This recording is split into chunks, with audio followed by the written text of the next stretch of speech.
వాళ్ళు బ్రతుకుండానికి కారణం లోపల గుండె కొట్టుకుంటూ ఉంటుంది.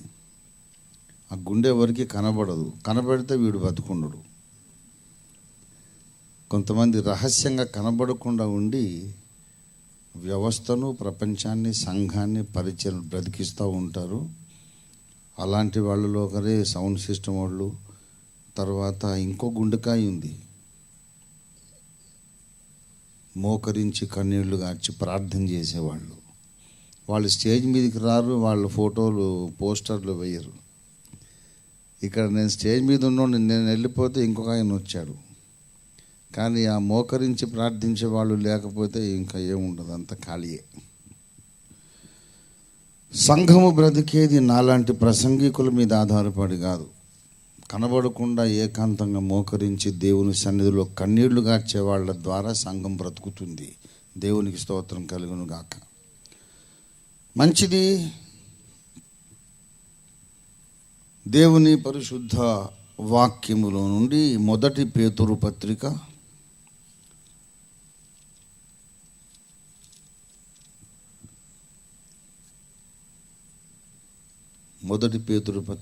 4వ అధ్యాయం 7వ వచనం చదువుతున్నాను, చిత్తగించండి. అయితే అన్నిటి అంతము సమీపమై ఉన్నది కాగా మీరు స్వస్థ బుద్ధి గలవారై ప్రార్థనలు చేయుటకు మెలకువగా ఉండుడి.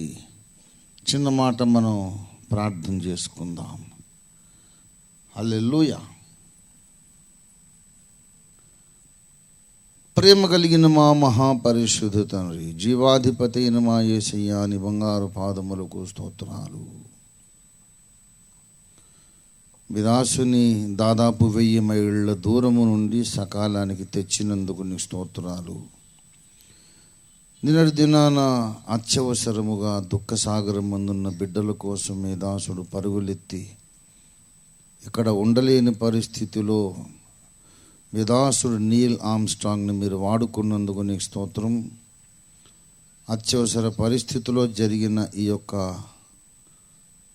వెసులుబాటు, ఈ సర్దుబాటును సహృదయంతో అంగీకరించిన స్థానిక సంఘమును, వారికున్న ఓపికను బట్టి, అర్థం చేసుకునే మంచి మనస్సును బట్టి నీకు స్తోత్రాలు. వారిని ఆశీర్వదించండి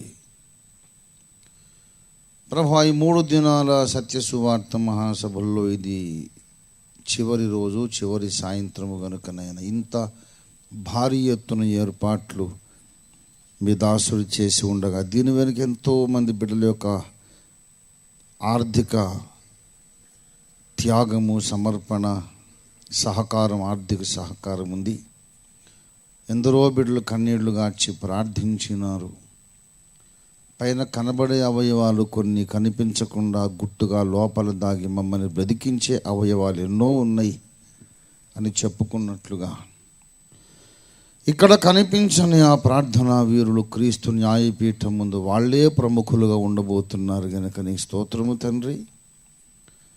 ఇంతవరకు జరిగిన ఈ పరిచర్య కొరకు నీకు స్తోత్రం. ఈ చివరి దినాన మళ్ళీ ఇక్కడ ఉన్న సత్యాన్వేషకులతో కలిసి యేసయ్యా నీ బంగారు పాదములు ముద్దు పెట్టుకోవటానికి అల్పుడైన ఈ నీ దాసుని క్షేమంగా విమాన ప్రయాణంలో, కారు ప్రయాణంలో ఎంతో రిస్కీ జర్నీ, ఎంతో రిస్క్ తీసుకొని ప్రమాదభరితమైన, ప్రమాదపు అంచుల్లో ప్రయాణించినటువంటి ప్రయాణంలో క్షేమంగా తీసుకొచ్చినావయ్యా నీకే స్తోత్రాలు. ఇప్పుడు మాతో మీరు మాట్లాడండి. మీ దాసుడు ఒట్టివాడే, ఏదో చెప్పగలుగుతాడు, ఏదో చేస్తాడని మేము నమ్మడం లేదు. అందుకోసం మేము రాలేదు. అవసరమైతే ఒక గాడిదనైనా వాడుకొని ప్రవక్తల వెర్రితనమును సహా అడ్డగించగలిగిన సర్వశక్తిగల దేవుడవు యేసయ్యా నీవు ఇక్కడ ఉన్నావని మేము వచ్చాము. వాడబడుతున్నది ఎవరో మాకు సంబంధం లేదు, కానీ పలుకుచున్నవాడు మా యేసునాథుడు అన్న స్పృహ మాకున్నది. నీకు స్తోత్రాలు. మాతో మాట్లాడి మేము నడుచుకోవలసిన మార్గం మాకు ఉపదేశించండి, చూపించండి, అలాగూ నడిపించండి. యేసయ్య పరిశుద్ధ నామములో స్తుతించి ప్రార్థిస్తున్నాం తండ్రి. ఆమేన్, ఆమేన్, ఆమేన్. క్రీస్తునందు నాకు అత్యంత ప్రియులారా,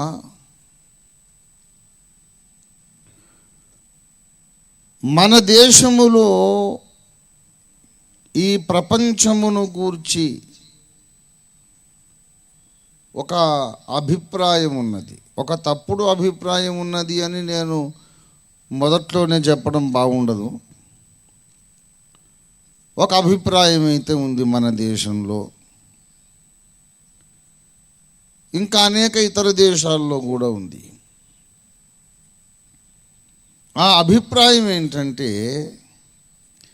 మన కళ్ళ ముందు కనబడుతున్న ఈ ప్రపంచము అనాదిగా మనము కొలవలేనంత, లెక్కించలేనంత ప్రాచీన కాలము నుండి యుగయుగాలుగా ఈ చరిత్ర, ఈ ప్రపంచం ఇలాగే జరుగుతూ వస్తుంది. తరము వెంబడి తరము పుడుతున్నారు, గతిస్తున్నారు. కొత్త తరం పుడుతుంది, పాత తరం గతిస్తుంది. అలాగే ఇంకా అనంతంగా ఈ కాల ప్రవాహం ఇలాగే సాగిపోతుంది అని చాలామంది ధర్మ ప్రచారకులు చెబుతూ ఉంటారు. ఈ లోక సంబంధమైన లౌకిక సాహిత్యములోను వినోదము, సందేశము రంగరించి ప్రజల ముందుకు వెళుతున్న చలనచిత్రాల ద్వారా, మీడియా ద్వారా, ఆయా రచయితలు రాసినటువంటి గ్రంథాలు, పుస్తకాల ద్వారా ఈ అభిప్రాయం ఇలాగా వ్యాపిస్తూ ఉంది. ఈ లోకానికి ఏమవుతుంది అంటే ఏం కాదు, ఎన్నో కోట్ల సంవత్సరాలుగా ఇలాగే కొనసాగుతుంది, ఇంకా ఎన్నో కోట్ల సంవత్సరాలు ఇలాగే కొనసాగుతుంది. ఇప్పట్లో ముంచుకుపోయేదేమీ లేదు. ఈ లోకం ఇంతే, పాతవి గతిస్తూ ఉంటాయి. కొత్త తరాలు, కొత్త వస్తువులు, కొత్త విషయాలు, కొత్త శాస్త్రీయ పరిశోధనలు, కొత్త సౌకర్యాలు వాడకంలోకి వస్తూ ఉంటాయి, కొత్త వ్యవస్థలు. ఈ భూమి జగన్నాటక రంగం. ఏదో ముంచుకొచ్చిందని మీరేమి భయపడి కంగారు పడాల్సిన అవసరం లేదు అనే అభిప్రాయం ఉన్నది. ఒక విషయం నేను మీ ముందుకు తెస్తున్నాను ఈ రాత్రి. ఒకవేళ ఈ భూమి, ఈ ప్రపంచము ఇదే రీతిగా అనంతకాలము నుండి అనంతకాలము దనుక ఇలాగే ఈ డ్రామా కొనసాగుతూ ఉంటూ ఉన్నట్లయితే ఎవ్వరు ఏ మతాన్ని ప్రచారం చేయాల్సిన అవసరం లేదు. మీరెందుకు మత ప్రచారాలు చేస్తున్నారు? ఇప్పుడు నువ్వు చేయకపోతే నష్టం ఏంటి? ఏదో ఒక మత ప్రచారం చేస్తావు, అవతలోడికి ఏదో ఒక మతం అయితే ఉందిగా. ఆ మతం మంచిది, ఈ మతం మంచిది కాదని చెప్పడానికి అవకాశం లేదు. ఎందుకంటే అన్ని మతాలు మంచివే, అన్ని మతాలు మంచి చెయ్యమనే నేర్పిస్తున్నాయి, నీతిగా బ్రతకమనే నేర్పిస్తున్నాయి. చెడ్డది అయిన మతం ఏది భూమి మీద లేదు, ఉండదు. చెడు చెయ్యమని నేర్పించే మతం ఉండదు. ఉంటే అది మతము కానే కాదు, అది మదం అవుతుంది. మానభంగాలు చేయండి, హత్యలు చేయండి, దొంగతనాలు చేయండి, దోచుకోండి, మోసాలు చేయండి, స్వార్థపూరితులు కండి, మీ ఆస్తులు పెంచుకోండి, దేశాన్ని అంతా తగలబెట్టేసేయండి అని ఏ మతము చెప్పదు. అన్ని మతాలు అబద్ధం ఆడకండి, దొంగతనాలు చేయకండి, పరుల సొత్తులను మీరు ఆశించకండి, వేరే వాళ్ళ భార్యని కానీ ఆస్తిపాస్తుల్ని కానీ వాళ్ళకి చెందిన దేన్ని కానీ మీరు సొంతం చేసుకోవాలని ఆశపడకండి. అది దుర్మార్గపు ఆలోచన. సత్యంగా, న్యాయంగా ప్రవర్తించండి, ఎవరికి కీడు చేయకండి, అందరినీ ప్రేమించండి. అన్ని మతాలు చెప్పేది ఇదే. హిందూ మతం ఉన్నది. హిందూ మతంలో ఏం చెప్పారు? ఒకరినొకరు కొట్టండి, దోచుకోండి, చంపుకోండి అని చెప్పారా? కాదు. శిబి చక్రవర్తి కథ ఉన్నది, రంతిదేవుడి కథ ఉన్నది, సత్య హరిశ్చంద్రుడి కథ ఉన్నది. సత్యం చెప్పాలి. ప్రాణం మీదకి వచ్చినా సరే, కుటుంబమే కూలిపోయినా, రాజ్యాలే కోల్పోయినా, మహాచక్రవర్తి వెళ్ళి కాటి కాపరిగా బ్రతకాల్సిన నికృష్టపు పరిస్థితి సంభవించిన సత్యమే మాట్లాడాలి, అన్న మాట నిలబెట్టుకోవాలి అనే ఉన్నతమైన పాఠం చెబుతుంది సత్యహరిశ్చంద్రుడి కథ. బలి చక్రవర్తి, శిబి చక్రవర్తి, దాతృత్వానికి దాన కర్ణుడు అనేవాడు ఉన్నాడు మహాభారతంలో. మంచి మంచి నీతి కథలు ఉన్నాయి. ఈ సమాజం చక్కగా బ్రతకాలి అంటే మన మతంలో, మన ధర్మంలో ఉన్నటువంటి ఈ నీతి కథలు సరిపోతాయి. శ్రీరాముడి కథ చెప్పుకోవచ్చు, తండ్రికి లోబడాలి అని నీతి చెప్పుకోవచ్చు. అలాగే సీతారాముల కథ చెప్పుకోవచ్చు, భార్యాభర్తల అన్యోన్యమైన అనురాగం ఎలా ఉండాలో గొప్ప ఆదర్శంగా చెప్పుకోవచ్చు. మంచి చెప్పుకోవడానికి బోల్డంత ఆస్కారం ఉంది. మరి ఇప్పుడు క్రైస్తవ మత ప్రచారం మాత్రం ఎందుకు అని నేను అడుగుతున్నాను. క్రైస్తవుల దేశాలు అని అనిపించుకున్న సోకాల్డ్ క్రిస్టియన్ కంట్రీస్లో ఇక్కడ ఈ మత ప్రచారం కూడా అవసరం లేదు. ఇప్పుడు అమెరికా, ఆస్ట్రేలియా, కెనడా, ఇంగ్లాండ్ ఇట్లాంటి దేశాలను క్రిస్టియన్ కంట్రీస్ అంటున్నారు కదా. పోనీ వాళ్ళకి అక్కడ బైబిల్ ఉంది. బైబిల్లో కూడా మరి యోబు కథ ఉంది, అబ్రహాము కథ ఉంది, నోవహు కథ ఉంది.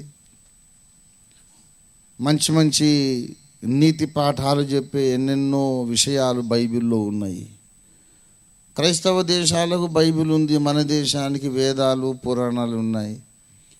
వీళ్ళ మతం అక్కడెందుకు చెప్పాలి, ఆ మతం ఇక్కడెందుకు చెప్పాలి? అన్ని గ్రంథాల్లో మంచి మాటలే ఉన్నాయి కదా. అసలు ధర్మ ప్రచారం ఎందుకని అడుగుతున్నా. కష్టపడి ఇక్కడ నుండి అసలు ఆ దేశాలకు వెళుతున్నారు. అసలు మన దేశంలో ఆగమ శాస్త్రాల ప్రకారం విస్తారమైన జలరాశులు ఉన్నప్పుడు వాటిని దాటి అవతల భూభాగానికి వెళ్ళకూడదు. వెళితే శాస్త్రం పనిచేయదు. ఇది ఆగమ శాస్త్రం చెప్పే విషయం.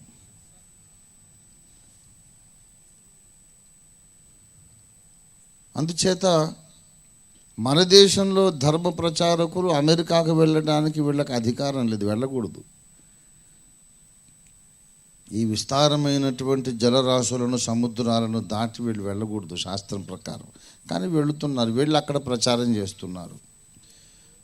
ఫ్రాన్స్లో, జర్మనీలో, ఇంగ్లాండ్లో, ఆస్ట్రేలియాలో, అమెరికాలో ఉన్న అనేక మందిని, కెనడాలో అనేక మందిని హిందువులుగా మార్చేస్తున్నారట. చాలా సంతోషం. కానీ ఒక డౌట్ అడిగాను, అడిగి దాదాపు 2 సంవత్సరాలు అయింది, ఎవరు నాకు సమాధానం చెప్పట్లేదు. అమెరికా వాళ్ళను, ఆస్ట్రేలియా వాళ్ళను, కెనడా వాళ్ళను, జర్మనీ, ఫ్రాన్స్, ఇంగ్లాండ్ వాళ్ళనందరినీ కూడా మీరు హిందువులుగా మారుస్తున్నారు, చాలా సంతోషం. కానీ వాళ్ళని మీ హిందూ మతంలో రెడ్లలో కలుపుకున్నారా, కమ్మోళ్ళలో కలుపుకున్నారా, కాపుల్లో కలుపుకున్నారా, మాలోళ్ళలోనా, మాదిగోళ్ళలోనా, బ్రాహ్మణులోనా, కోమట్లలోనా, ఎందులో కలుపుకున్నారో చెప్పాలి. కులం లేకుండా హిందువు ఉండటం సాధ్యం కాదు. If is a Hindu, he should belong to some caste. అమెరికన్స్ని గుండ్లు కొట్టించి, పిలకలు పెట్టించి నువ్వు హిందూగా మార్చానంటే వాడు హిందూ, వాడు అంతకుముందు వాడు అబ్రహాము ఏదో ఉంటుంది, ఐజక్కో, ఇంకోటి రాబర్టో. వాడు రాబర్ట్ రెడ్డా, రాబర్ట్ చౌదరియా, రాబర్ట్ మాదిగనా, రాబర్ట్ మాలనా, లేకుంటే ఎవడు వాడు. ఎవరైనా అమెరికా నుండి నేను హిందూ మతంలో గొప్పతనం చూసి కన్వర్ట్ అయ్యానంటే మంచిదండి, ఇప్పుడు మిమ్మల్ని రెడ్ అని పిలవాలన్నా, కమ్మ, కాపు, ఏమని, కోమట్ల అంటే అదేంది అంటాడు ఆయన. ఇంతకుముందు మనిషిని, ఇప్పుడు మనిషిని. అరే అట్లయితే నువ్వు హిందువే కాదు. హిందువు అయితే నీకు కులం ఉండాలా? కనుక ఏం లేదు, నాకు అభ్యంతరం లేదు. మొత్తం లోకంలో ఉన్న వాళ్ళందరినీ హిందువులుగా మార్చేసేయండి, కానీ వాళ్ళకు ఏదో కులం పెట్టండి. వాడిని అడగండి, నువ్వు రెడ్లలో చేరడానికి ఇష్టపడుతున్నావా, లేకుండా చౌదరియా, లేకుండా చాకలి, మంగలి, ఏది నువ్వు అసలు బ్రాహ్మణ, వైశ్యన, శూద్రన, క్షత్రియన? మరి ఏది చేరకపోతే మరి వాడిని ఎట్లా హిందూ అంటున్నావు? ఏ కులంలో చేరకుండా ఉన్న అమెరికా వాడిని ఎందుకు హిందూ అంటున్నావు? మన దేశంలోకి వస్తే నన్ను ఎందుకు కులం అడుగుతున్నావు రా బెవఖూఫ్, బద్మాష్? అర్థమైందా మీకు? బయటి దేశాల్లో హిందువులు అని చెప్పి వాళ్ళకి కులం లేదట. మరి నా దేశంలోకి వచ్చి నన్ను ఎందుకు కులం అడుగుతున్నావు? అడగకు మరి. వాడు ఏదైతేనేమిలే, కులం సంబంధం లేదు, మనిషి మన దేవతను నమ్మితే చాలని అక్కడ అనుకుని ఇక్కడ ఎందుకు అనుకుంటలేవు? No clarity. సరే, అందరూ మతాలు మార్చుకోవడం నాకు సంబంధం లేదు, అభ్యంతరం లేదని ఎన్నోసార్లు, వేల సార్లు చెప్పాయి 39 సంవత్సరాలలో. ఈ ఒక్క ప్రసంగం కాదు, ఇంటర్నెట్లో మీరు వెతికితే వేల ప్రసంగాలు ఉన్నాయి. దయచేసి ఎవరు కన్వర్ట్ కాకండి. నాకు పైన బోలెడు ఆస్తున్నది, నేను ఈసీఐఎల్ జాబ్ వదిలిపెట్టేసి రిజైన్ చేసి 39 సంవత్సరాలు ఏసఐ కొరకు దెబ్బలు తిని రక్తం గార్చాను, నా వెన్నుపూస ఎరిగింది, అందుకే కూర్చొని మాట్లాడుతున్నా. ఈ బాధలు పడ్డందుకు దేవుడు నాకు అక్కడ కొన్ని గ్రహమండలాలే ఇచ్చాడు ఏలుకోమని. మీరందరూ నమ్మి బాప్తిస్మాలు పొంది పైకి వస్తే నా గ్రహమండలాలు మీకు అనవసరంగా పంచిపెట్టాల్సి వస్తుంది. నాకున్నటువంటి ఆస్తి తక్కువైపోతుంది. కనుక మీరు ఎవరు నమ్మకండి, దయచేసి మీరందరూ నరకానికి పోండి అని చెప్తున్నాను నేను. నా ఆస్తి నన్ను నిత్యత్వం అంతా ఎంజాయ్ చేయనియండి. ఎవరు కన్వర్ట్ కాకండి. ఇది నా సువార్త. అట్లెట్లుంటుంది సార్, నువ్వే మొత్తం అనుభవిస్తావా? నాకు కూడా కావాలి ఆస్తి. మరి రా, మరి బాప్తిసం మొదలుగా నీ కర్మ నేనేం చెప్తా? నీ ఇష్టమైతే, ఇష్టం కాకుండా వద్దు పోని. ఎవరైనా నమ్మితే సంతోషపడతా. సర్లే, తమ్ముడిని కూడా కొంచెం మనోనేత్రాలు వెలిగించబడ్డాయి, నరకం తప్పించుకోవాలనే తెలివి వచ్చింది, చాలా సంతోషం అనుకుంటా. వాడు నమ్మకపోతే ఇంకా డబల్ సంతోషపడతా. అబ్బా, నా ఆస్తి నాకే మిగిలింది, దేవానికి స్తోత్రం అనుకుంటా. అట్లా డబల్ సంతోషంలో 39 ఏళ్ళు బట్టి నేను కొనసాగుతున్నా. దేవునికి స్తోత్రం. ఇటైనా సంతోషం, అటైనా సంతోషమే. మనుషులను కన్వర్ట్ చేయాలనేది నా భారం కాదు, విషయాలు నిగ్గుదేల్చాలనేది నా భారం, స్పష్టత రప్పించాలనేది నా భారం. విషయంలో అసలు ఒక క్లారిటీ రావాలి, అదొక్కటే నా భారం. క్లారిటీ వచ్చినాక మీరు నమ్ముతారు నమ్మరు మీ ఇష్టం. ఇప్పుడు ఉదాహరణకు నిన్న సండే ఒక విషయం చెప్పాను. నాకు పాలియస్టర్ బట్టలు వేసుకునేది ఇష్టం. ఎంత ఎండాకాలమైనా ఎంత మండిపోతున్నా కూడా నేను కాటన్ బట్టలు నేను వేసుకోను, అది నా ఉద్దేశం. ఈ రోజుల్లో కాటన్, ఖద్దర్ అనేది వేసుకోవడమే చాలా పెద్ద పెద్ద నాయకులు వేసుకుంటారు. ఇంకా మంచి ఉన్నత స్థాయి నాయకులు అయితే లినెన్ వేసుకుంటారు. దాన్ని లినెన్ అనాలి, లెనిన్ అనొద్దు. లెనిన్ అంటే రష్యా దేశం నాయకుడు ఆయన. లెనిన్, స్టాలిన్ వాళ్ళు రష్యా నాయకులు. ఈ బట్ట పేరు లెనిన్ కాదు, లినెన్. అసలు సంగతి దాని పేరు లెనిన్ అయితే అందరు దాన్ని లెనిన్ లెనిన్ అని అలవాటు చేసుకొని, నేను లెనిన్ అంటే నాకు సరిగ్గా ఇంగ్లీష్ రాదనుకుంటున్నారు. ఇది ఎక్కడ బాధ, వాడట్టేందుకు అనుకోవాలని నేను కూడా లెనిన్ అనడం మొదలుపెట్టిన. అది లెనిన్, స్టాలిన్ కాదు, అది లినెన్. అయితే ఈ లినెన్ అవుట్ఫిట్ పైన కింద ఒకటే బట్ట లినెన్ ఉంటే క్లాస్గా ఉంటుంది, చాలా బాగుంటుంది. దానికి అదే సాటి చాలా బాగుంటుంది. కానీ నాకు అది ఇష్టం లేదు. మీరందరూ ఇష్టపడొద్దని కాదు నేను చెప్పేది. నేను ఎప్పుడు చెప్తాను, మీ అభిప్రాయం మీదే, మీరు కన్వర్ట్ కమ్మని అస్సలు నేను చెప్పాను. కానీ నేను ఇట్లా ఎందుకు అనుకుంటున్నానో క్లారిటీ ఇచ్చేది నా పని. నా ఆర్గ్యుమెంట్ వినండి, విన్న తర్వాత అరే ఇది కరెక్ట్ ఉంది బాయ్ అనుకుంటే మీరు ఇట్లండి, లేకుంటే పోనీ. అందరూ లెనిన్ వేసుకోండి, లేకుంటే స్టాలిన్ వేసుకోండి, నాకేం సంబంధం లేదు, అభ్యంతరం లేదు.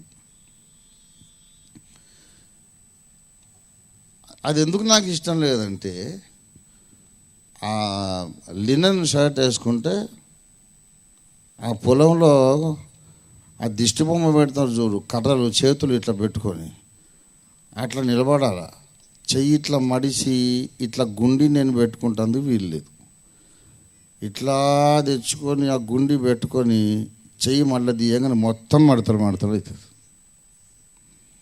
కాబట్టి నేను దాంట్లో చేతులు దూర్చి పొలంలో దిష్టి బొమ్మలాగా నిలబడతా. కొడక రానైనా గుండీలు పెట్టని,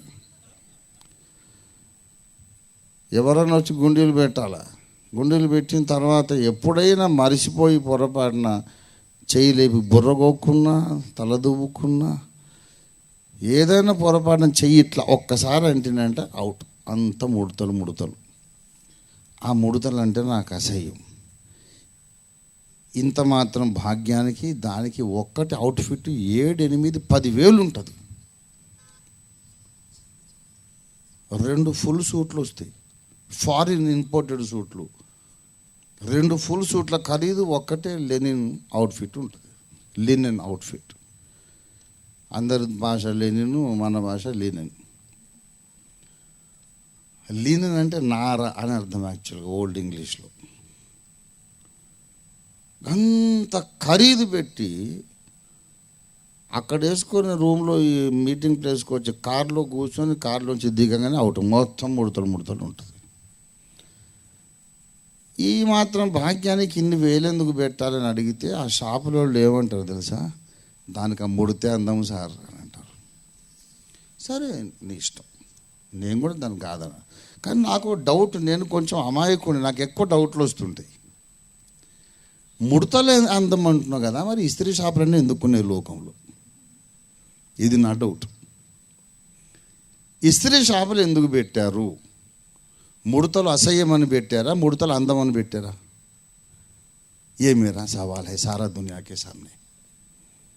నీకు అర్థమైంది? నేను సువార్త చెప్పిన ఇట్లే ఉంటుంది. నాకు ఎవరైనా ప్రపంచం మీద సవాల్ నాకు జవాబు చెప్పాలా? ముడతలు బట్టకు అందమైతే ఇస్త్రీ షాపులు ఎందుకు పెట్టారు? ఇస్త్రీ పెట్టెలు ఎందుకు తయారు చేస్తున్నారు?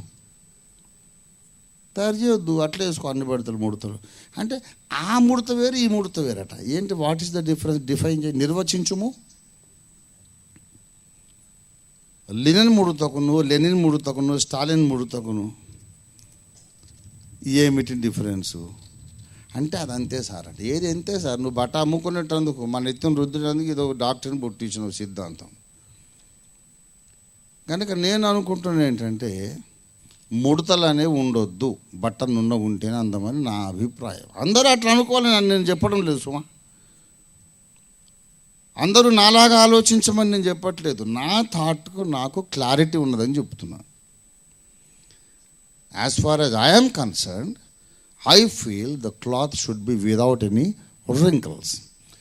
ఇట్లాంటి మైండ్ నాకు ఎందుకు వచ్చిందంటే బైబిల్ని బట్టి వచ్చింది. దేవుడు తన సంఘమును మచ్చ, ముడత, కళంకము అటువంటిది ఏదీ లేని మహిమగల సంఘముగా తన ఎదుట నిలబెట్టుకోవాలని శిలువ మీద అర్పించుకున్నాడు. సంఘము ఒక వస్త్రముతో పోల్చబడింది.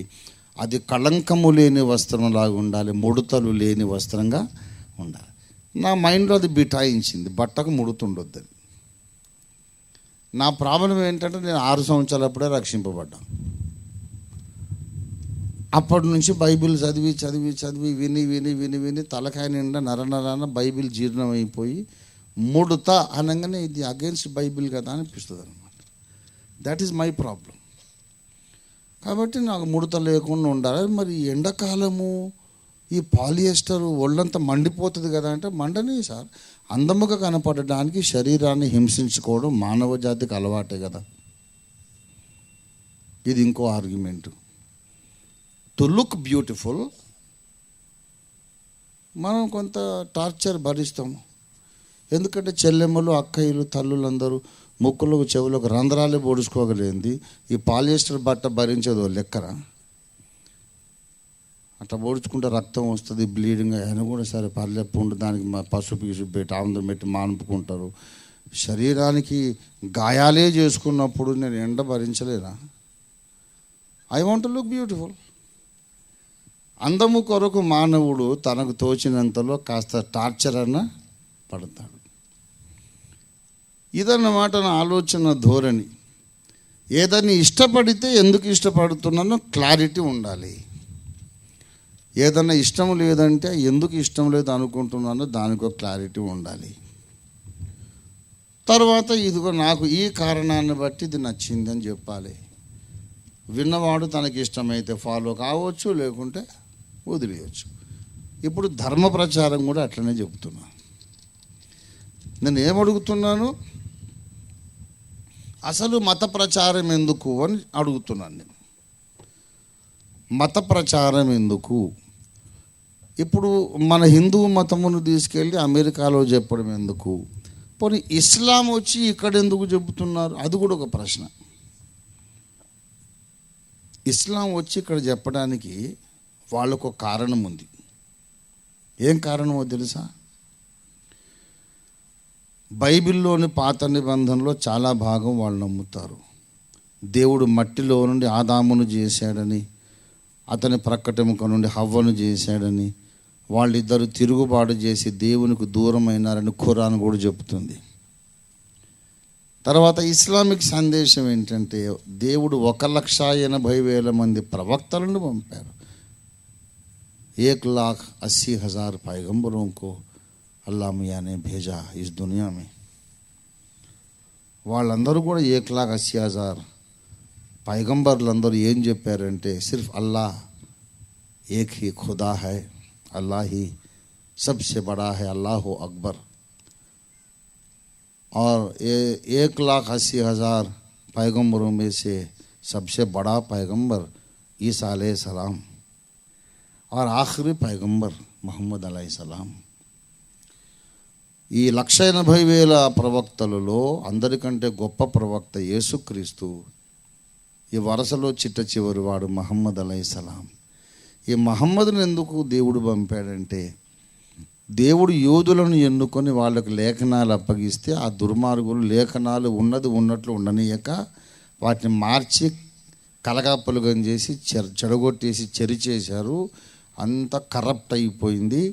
ఒరిజినల్గా దేవుడిచ్చిన అసలైనటువంటి లేఖనాలు యోధుల దగ్గర ఇప్పుడు లేవు. క్రైస్తవులు పట్టుకున్నది కూడా అంత కరప్టెడ్ లేఖనాలు, యోధులు మార్చేసిన లేఖనాలు. అందుచేత అసలు దేవుని కూర్చిన సత్యాన్ని చెప్పడానికి యోధులు దుర్మార్గుల లేఖనాలు మార్చేశారు. కాబట్టి అసలైన లేఖనము మనకు తెలియపరచడానికి చివరి నిబంధన, the last testament, Quran Sharif. ఆ ఖురాన్ షరీఫ్ను పరలోకము నుండి దేవుడు మహమ్మద్కు పంపించాడు. రెడీమేడ్ బుక్కే వచ్చిందని. ఇది ఇస్లాం యొక్క faith. This is what they really believe with all their mind and heart. ఇది మనము ఒప్పుకోకపోయినా అది ఇమ్మెటీరియల్ ఫర్ దెమ్. వాళ్ళైతే దీన్ని మొత్తం హృదయపూర్వకంగా త్రికరణ శుద్ధిగా నమ్ముతారు. Every good Muslim will believe this. ఇంకా కొన్ని అటాచ్డ్ ఇష్యూస్ ఉన్నాయి. దేవుడు బహుళత్వం కలిగిన త్రిత్వం అనేది వాళ్ళు ఒప్పుకోరు. అల్లా ఏక్ హై, ఒకడంటే ఒకడు అంతే. ఇక మళ్ళీ ఆయనలో మళ్ళీ ముగ్గురు, God the father, God the son, ఇదంతా లేదు బాబు, తప్పది. అంటే 3-4 దేవుళ్ళు ఉన్నారా? కాదు అంట. త్రిత్వాన్ని ఒప్పుకోరు. యేసు దేవుడు కాదు, ఆయన కూడా ప్రవక్త అని. ఇది వాళ్ళ ఫెయిత్. కాబట్టి ఇస్లాం అనుసరించే ఇస్లామిక్ బిలీవర్స్లో ఒక భయం ఉంటుంది అన్నమాట. ప్రేమతో కూడిన భయం. అరే, నా అన్నదమ్ములు, నా అక్క చెల్లెండ్రు ఈ సత్యమైన దేవుణ్ణి తెలుసుకోలేకపోయారు కదా. ఒకవేళ వాళ్ళు సత్యదేవుణ్ణి తెలుసుకోకుండా ఏదో కట్టుకథలను నమ్మి చచ్చిపోతే అగ్నిగుండానికి వెళతారు కదా. గనక వాళ్లకు మనం చెబుదాం అనే మిషనరీ విజన్ ఉన్నటువంటి మతము ఇస్లాం. ఎందుకు వాళ్ళు ప్రచారం చేస్తున్నారు? ఎందుకన్నయ్య మీరు ప్రచారం చేయకపోతే ఏం నష్టం అంటే, నష్టమైంది తమ్ముడా, నువ్వు అగ్నిగుండానికి వెళుతున్నావు అంటాడు. Very clear. So whether it is right are not, ultimately they have a proper reason to propagate their faith and religion. ఆ ఇస్లాం సోదరులు, ముస్లిం సోదరులు చెప్పేదాన్ని నేను నాకు డౌట్ ఉన్నది, నేను అడుగుతూనే వస్తున్నాను. 1,80,000 పైగంబర్ అందరూ ఒకటే మాట చెప్పారు, అల్లాహ్ ఒక్కడే దేవుడు, అల్లాహ్ తప్ప ఇంకొక దేవుడు లేడు అని అందరూ చెప్పారు అని వీళ్ళు చెప్తుంటారు కదా. నేను అడిగాను, అప్పటి పుస్తకం ఏదన్నా దొరికిందా? క్రీస్తు రావడానికి ముందు ప్రాచీన కాలంలో అల్లాహయే దేవుడు, ఇంకొక దేవుడు లేడని చెప్పి ఆనాటి ప్రవక్తలు చెప్పిన గ్రంథం ఏదన్నా దొరికిందా? దొరికితే అర్జెంటుగా నేను యేసు మతం వదిలిపెట్టి నేను మీ మతంలోకి వచ్చేస్తా. 39 ఏళ్ళుగా ప్రాణాలకు తెగించి ఎంత దీక్షతో ఈ క్రీస్తు మార్గాన్ని ప్రచారం చేశానో దానికి 100 రెట్లు ఎక్కువ దీక్షతో నేను ఇస్లాంనే ప్రచారం చేస్తాను. But show me one book. మదనపల్లిలో ఇస్లామిక్ స్కాలర్స్తో నాకు ముఖాముఖి భేటీ అయింది.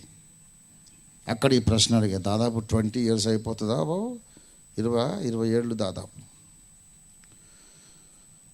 అవన్నీ రికార్డెడ్గా ఉన్నాయి. The problem with me is every word can be proven.